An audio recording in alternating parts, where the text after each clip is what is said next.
Our committee meets this morning to receive testimony and observe demonstrations of the use of modern simulation technology in the Department of Defense. For years, the Department has relied extensively on computer modeling and simulation.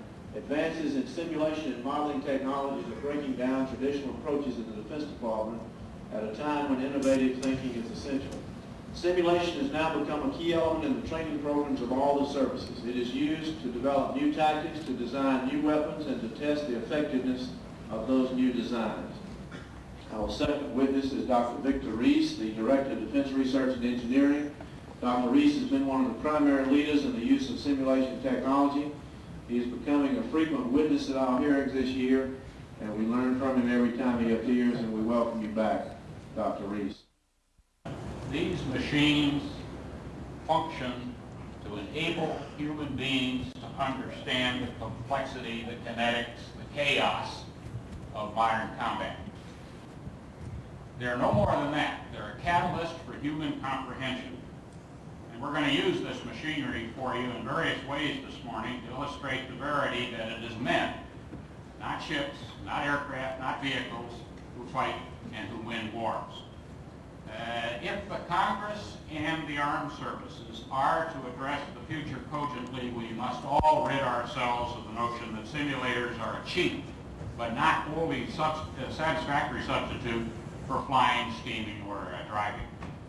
And I'm here to urge that we must all recognize that simulation is fundamental to readiness for war. You cannot today bring about combat readiness without some recourse to simulation. I also want to make the point with my cathartic that we are late come to wisdom in the armed services. We really did not understand combat well enough to be able to know how to affect the behaviors that would enable us to fight well and successfully until a very recent past. As a matter of fact, in the aftermath of the war in Southeast Asia. The view that you'll see in front of you on the screen behind me is a picture of my tank at the lead of my troop on the afternoon of the 26th of February 1991. And to give you an idea of what had occurred before I got to this point here, is as the troop was moving east as part of a regimental offensive covering force to locate the enemy's main defenses, we came under heavy fire from the village you see off to the right of the screen. And Chris, if you take a look at that, our lead Bradleys came under heavy machine gun fire, and as you saw in the previous tape, we returned fire with the Bradleys and with 9 tank high explosive rounds.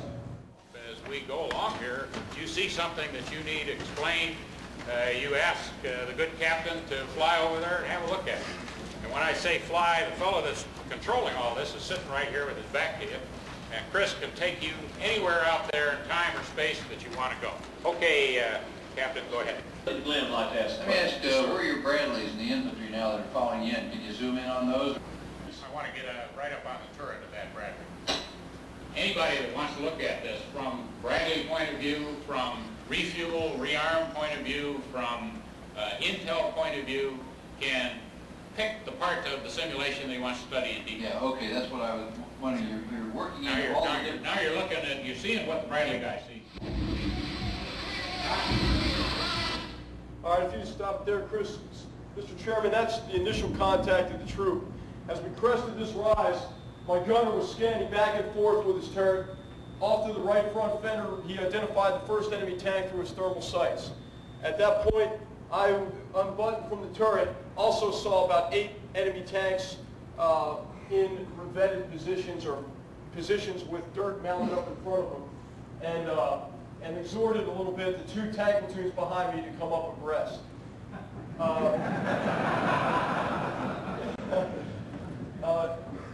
I think it's important. Can we see what you look like from the Iraqi position? Yes, sir, we can. In fact, you can actually go to the tank that was destroyed. Fly out there and look at the one that he just From that position. And in the Iraqi position, that's the way they defended. They had these berms thrown up around the tank. That's T-72 in a defensive position. Now, what they could see was actually a lot less than he could see because his gunner is on thermal. The thermal sight can see a lot further than these guys can see with blowing sand, etc. So in most respects, these Iraqis were hit before they knew what was out there.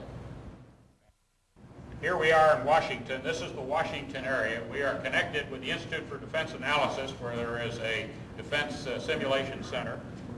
And we are connected with Vienna, Virginia, where there is a simulator for the Pioneer unmanned aerial vehicle.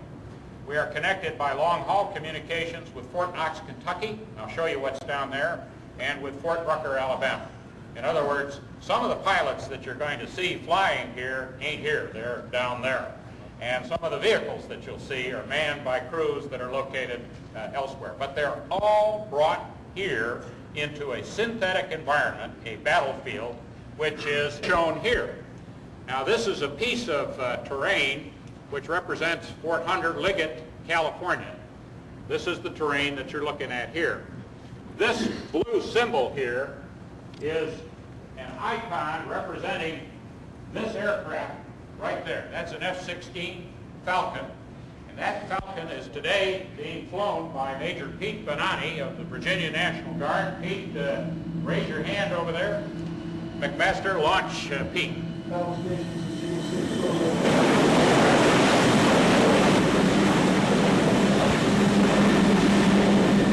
And drawing your attention over here, there's an icon that represents an AH-64 attack helicopter. That helicopter is represented by the simulator in the rear of the room, which is being flown by Chief Smokey Robinson. Smokey is a veteran of Desert Storm. He's from the 2nd 229th Aviation, Fort Rucker, Alabama. He's up here today. There's he in the picture out at in that synthetic environment out at Fort Hunter Liggett. Give the order to Smokey to get him moving. Apache 1, Eagle 6, execute a right pedal turn 180 degrees and prepare to test fire weapons. You'll hear voices on here. These are coming from these distant locations or from the guys in the rear of the room. Smokey now aloft, turning toward you. Okay. Now, we have another helicopter in the simulation. That's a scout helicopter, an OH-58 Delta. This helicopter is down at Fort Rucker, Alabama. Go ahead and get him into play. Order 1, Eagle 6, lead Apache 1 to the battle position now. He's been instructed to fly over, pick up Smokey Robinson, and take him into battle.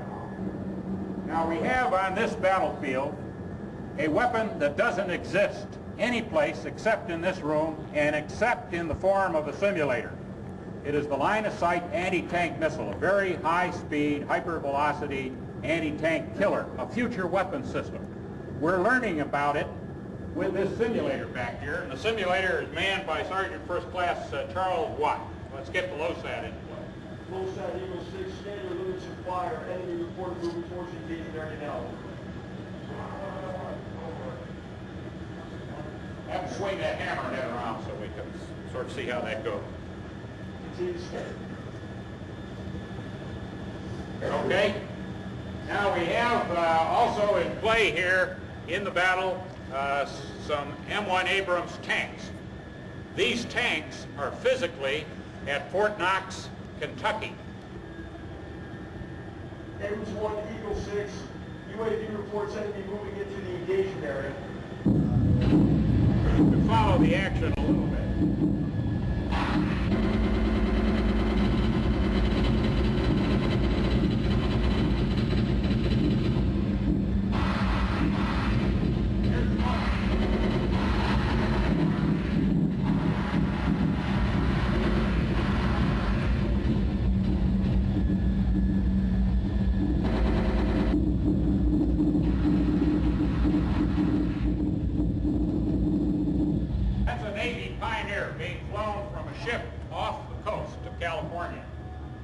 The ships, of course, are actually right here. And they're participating in this operation in simulation. We'll have the Pioneer return to its mothership here. We'll get a glimpse of the ships. And these ships, of course, are under air protection. And the Navy has a F-18 up over them. very inexpensive simulator. Okay, let's stop right there. This is totally unrehearsed, as you can sort of detect by the way it was going. We didn't know what was going to happen, and you never do when you go into one of these affairs. You get all of the friction of war put into your training exercises.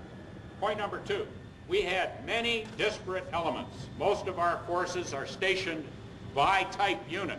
Going to your point about infantry, it's important that you get infantry to mix it up every now and then with attack helicopters and jet attack aircraft. Here's a way that you can do it over great distances without a lot of time and expense. General, can you maneuver your enemy also? Yes, sir. The enemy is under intelligent control, and that's a very important point that Marshall came on very early in his career. You gotta go up against not cardboard targets that can't shoot back, but against a thinking enemy that's trying to do you in. And that's what is going on here. We could increase that enemy force virtually at will. So we can raise the odds. We can endow that enemy with technology like thermal sights and see whether that makes a difference in the battle. We can, in fact, change any of the parameters in this thing very inexpensively and try out new ideas, whole new combinations of putting forces together. And you're saying that we have tremendous potential here in the joint arena that has not yet reached its anywhere near its potential. That is entirely correct, sir. I would propose to you that, in fact, what the chairman needs is an alliance with a technological expert comparable to the sort of service that is provided to chiefs of service by their head of materiel command or whatever. And I don't see any alternative in the Department of Defense than an alliance between the chairman and the Director of Defense Research and Engineering to bring that sort of thing to pass. Mr. Chairman, about a year ago, I asked Secretary Cheney what he expected from the department's technology program. He replied that the technology that had made such a major contribution to the victory in Desert Storm was not his technology, but had been developed by his predecessors, dating back to Harold Brown, Jim Schlesinger, and even Mel Laird. What he hoped would come from the current technology program was that if some military operation was necessary, some 15 years from now, it would be as successful as Desert Storm. And people would look back and say that the Cheney Defense Department had also provided some outstanding technology. Those were my only marching orders, Mr. Chairman, and I believe that the key to acquiring that technology, as well as training the type of forces we need, lies in the distributed networking simulation that we've discussed and demonstrated today. And the reason for this is simple but profound. Network simulation is a technology that elevates and strengthens the collective problem-solving abilities of human beings, people acting as teams, learning and getting better. And this is true whether they are design teams, manufacturing teams, education teams, training teams, acquisition teams, or warfighting teams. Network simulation with modern information technology can connect people together in an aligned, coherent, integrated enterprise. It is at the very heart of the department's technology strategy. Captain McMaster's team used this technology to do it right the first time in Easting 73. If we have the wisdom and courage to do it right, I'm convinced we can all be as successful as the 2nd Armored Cavalry. We can all be Top Guns. On that note, we will close the hearings, and I hope everyone would, in the audience would feel free to take a look at the exhibits, and we'll spread the word, make sure all the senators know about it. Hopefully we'll be able to come by. Thank you very much. Thank you.